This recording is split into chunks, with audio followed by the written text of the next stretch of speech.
Get out of the car. Shut the fuck up! What are you doing? The fuck you doing, man? What are you... The movie opens with a chilling story about a brutal series of murders carried out by a masked assailant in Texarkana in 1946. The killer stalked young couples seeking privacy in isolated areas, where their screams for help would go unanswered. He became known as the Phantom Killer, but to this day, his identity remains a haunting mystery. In 1976, a film titled The Town That Dreaded Sundown, inspired by these gruesome events, was released. Every Halloween, this film is screened in Texarkana as an eerie tribute to the Phantom's lasting legacy of death and blood. The scene then cuts forward to 2013, where we see a young couple, Jamie and Corey, watching a public screening of the same movie at a drive-in theater. As the violent moments flicker across the screen, Jamie starts to feel increasingly uneasy. Corey notices her discomfort and suggests they leave if she wants, to which she agrees without hesitation. Shortly after, the two pull up at a secluded park and begin talking about their future plans and the colleges they applied to. One thing leads to another, and they start passionately kissing in the car. Suddenly, Jamie is startled when she spots someone lurking by the bushes, staring at them with a cloth mask covering his face. Corey immediately locks all the car doors and says it's probably just a peeping Tom and that he won't do anything. The masked man soon disappears. But as the two proceed to leave, Get out of the car. Jamie, stay in the car. the masked man demands they get out of the car, or he'll harm the girl, and the couple reluctantly complies. The man asks if their parents know where they are, and Corey responds yes, while Jamie reveals that her parents are dead. The masked man then orders Corey to take off his pants and lie face down on the ground. The terrified boy obliges, after which the masked man demands that Jamie turn around. Here, Jamie quickly notices the shadow of the masked man brutally stabbing Corey in the back, which horrifies her. She then turns around, only to be confronted with the shocking sight of her boyfriend lying motionless and dead. The killer yells at her for looking, so Jamie bolts into the woods in a desperate attempt to save herself. But the psycho eventually catches up to her and declares, "This is for Mary, make them remember." The scene then returns to the drive-in, where the crowd remains absorbed in the movie, unaware of the horror unfolding nearby. Moments later, a shaken and bloodied Jamie emerges from the woods before collapsing in front of the audience, so the panicked crowd quickly calls 911. The next morning, Jamie lies in a hospital bed when the local sheriff arrives to take her statement, accompanied by deputies Foster and Tillman. Jamie describes in detail the terrifying events of the previous night, so the sheriff suggests stationing an officer outside her house, which Foster offers to do. The sheriff also asks Jamie not to speak to the press for now, because it could cause widespread panic among the townspeople. Later at home, Jamie and her grandmother watch TV, where news of the previous night's incident is already all over the screen. After crying in the bathtub for a while, Jamie begins researching online about Mary and discovers that she was the first victim of the Phantom Killer. The scene then cuts to a few days later, where a woman is seen arriving at an airport to meet her soldier boyfriend. The two are visibly excited to reunite and quickly head to a motel to make love. Afterward, the man steps out to get snacks from the vending machine, while the woman prepares a ring to surprise him when he returns. Just then, she hears noises outside the window. And then suddenly,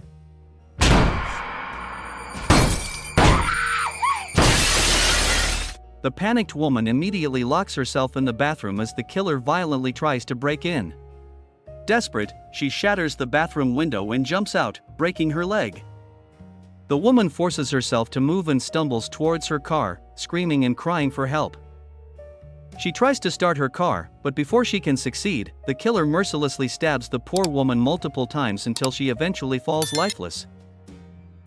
Meanwhile, Jamie is sleeping at home when she suddenly receives a call from Corey's phone, and the killer warns her that he'll do it again and again until she makes them remember. Feeling paranoid, Jamie immediately informs Deputy Foster about this and insists that if the killer wants to send a message, she must speak to a reporter. But Foster assures her that it won't be necessary and that he'll personally make sure that it's investigated. Jamie isn't sure why the killer thinks they deserve this, so Foster cryptically reveals that everyone in Texarkana carries some kind of blood on their hands. The next morning, the town learns of the deaths of the soldier and his girlfriend, their bodies found with severe mutilations beyond recognition. With the continuous murders targeted at lovers, the police fear the Phantom is back at work. And so, the panicked townspeople gather for an urgent meeting to discuss the dire situation. Many residents suspect the killings are connected to the annual screening of the film The Town That Dreaded Sundown. Hence, they urge the authorities to halt the film's showing and prevent further murders. Caught between facts and speculation, Jamie decides to unearth the truth herself and heads to the City Hall archive. There, she meets a young employee and asks for the documents dating back to the 1940s and 1950s. The guy reveals that all the best stuff is in the prison upstairs and proceeds to take her there. When he asks why she needs these, Jamie responds that she doesn't think they'll find the current Phantom killer now unless they discover who he was back then. Shortly after, the two arrive at an archive room containing all the records from 1945 to 1952. The boy then introduces himself as Nick and reveals that they went to the same high school. But Jamie doesn't seem to recognize him and simply thanks him for his help. After he leaves, Jamie goes through the documents and carefully studies every detail in the hopes of discovering a link between the decades-old killer and the current one. Upon returning home, Jamie finds a letter addressed to her, which turns out to be an acceptance letter from California State College. But she barely pays it any attention and opens her laptop to continue her investigation. Soon, Jamie receives a shocking email from the killer, who taunts that they couldn't catch him 66 years ago and never will. He claims that he comes and goes as he pleases, kills as he pleases, and there's nothing anyone can do to stop him. Horrified, Jamie immediately rushes to the police station to inform the officers. Tillman brushes it off, claiming it could be a prank email, but the lead investigator insists they still need to look into it and urges Jamie to share whatever she knows. Here Jamie reveals that she has been researching old files and uncovered a man named Benjamin Sewell, whom many believe to be the Phantom killer. It turns out Sewell was arrested for car theft and imprisoned for 30 years, during which time the killings finally stopped. Benjamin died last summer while receiving intensive care at a Fort Worth hospital. Jamie says she spoke with a nurse who mentioned that Benjamin was often visited by a young man believed to be his son. She theorizes that perhaps the passing of his father triggered something in the son, driving him to come here and finish the job his father left. But Tillman counters with the shocking truth that Benjamin's son died in a bar fight 2 years ago, leaving Jamie stunned. When she returns home, Jamie is surprised to find Nick waiting for her. She introduces him to her grandmother, and Nick reveals that he has brought some additional documents used during the making of the movie. Jamie goes through the papers and, curiously, asks him why he's helping her. Nick then admits that he always wanted to talk to her back in school, but never thought he'd get very far. He mentions that there is a vigil tonight at their school for the recent victims and invites Jamie to attend. In the evening, the two arrive at their school, where a crowd has gathered with candles to pay their respects to the deceased. Jamie's eyes fall on Corey's picture, and a surge of tears and guilt crashes over her. And then all of a sudden,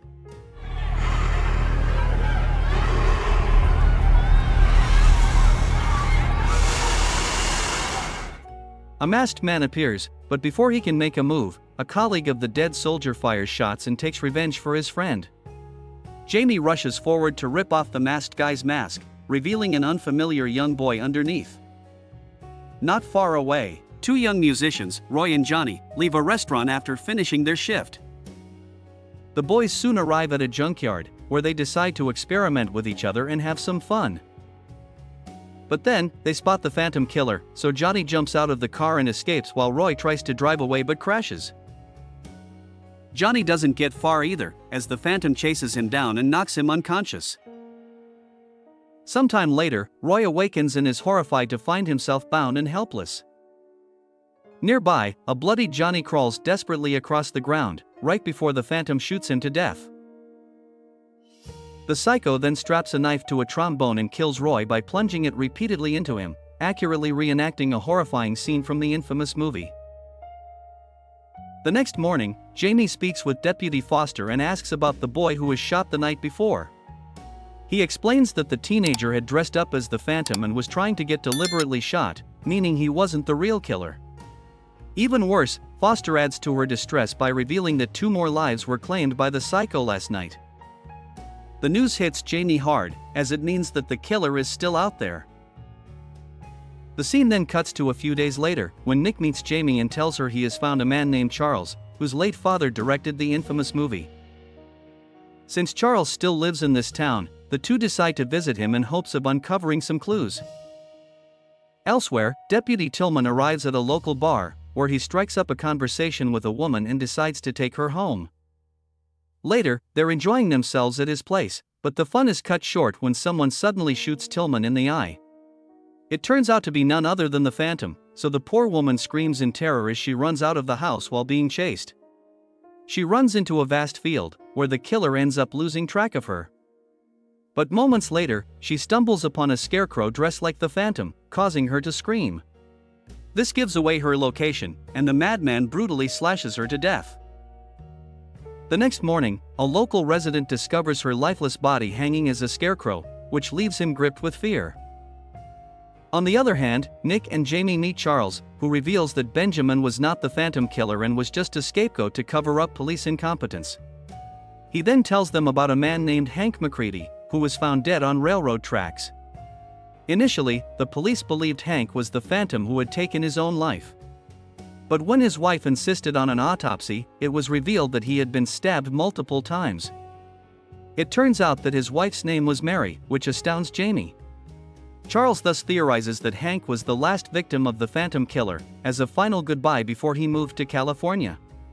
However, the Arkansas police framed Hank as the Phantom anyway, while the Texas police framed Benjamin. This left Mary distraught, believing that the town had done an injustice to her husband and fueling her desire for revenge. Charles confidently claims that the current Phantom killer is Hank's grandson, who is still alive and seeking revenge for the wrongs done to his family. He reveals that he visited Mary before she died, and she whispered to him that her grandson would make Texarkana pay for its sins. Upon hearing this, the duo is shocked because Hank's name is not mentioned anywhere in the documents. Nick thinks it's all made-up nonsense, but Jamie believes it could be true since the killer mentioned Mary when she last saw him. When Jamie returns home, she finds her grandma upset, as it turns out the old woman discovered her college acceptance letter. She is worried that Jamie is ruining her life by becoming too involved in the Phantom investigation. Grandma thus urges Jamie to pack her things and insists that they will leave this town before daybreak. Later, Nick learns that Jamie is leaving town and immediately arrives to see her. They decide to make their final moments unforgettable and end up making love that night. Afterwards, they say a heartfelt goodbye before Nick steps out of the house. But he doesn't get far.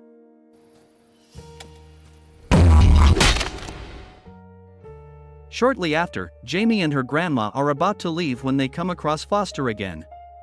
Jamie hands him the file on Hank and shares the tragic story of the poor man. She suggests that his grandson might be the current killer, so Foster assures her that he will thoroughly investigate the matter. Following this, the two women drive away but soon stop at a gas station, where Jamie heads inside to buy some coffee, while her grandma stays in the car. However, while paying at the register, Jamie suddenly hears gunshots outside. Her heart drops as she discovers an old man lying dead in a pool of blood. Even worse, her grandma is severely wounded and barely clinging to life. Jamie screams desperately for help, but when the cashier rushes over to help, he is also instantly shot. Aware of the imminent danger, Jamie bolts away and heads to an old Union train station, where she arms herself with a gun. The killer chases after her but soon loses her trail. Suddenly, Jamie gets a call from Corey's number, which gives away her location. The panicked girl leaps out of the building and sprints onto the train tracks, where she freezes in horror at the sight of Nick's lifeless body, with the sign that says "Forgotten." The girl then rushes into the woods and crosses a lake, but before she can get out of the water, an arrow strikes her leg. Despite the pain, she pushes through, but it is here that she learns that there's a second Phantom, who then strikes her chest with an arrow. This leaves the poor girl helpless, and as she collapses to the ground, the two Phantoms approach her. When one of them gets close to her, she removes his mask, and it turns out to be Deputy Foster.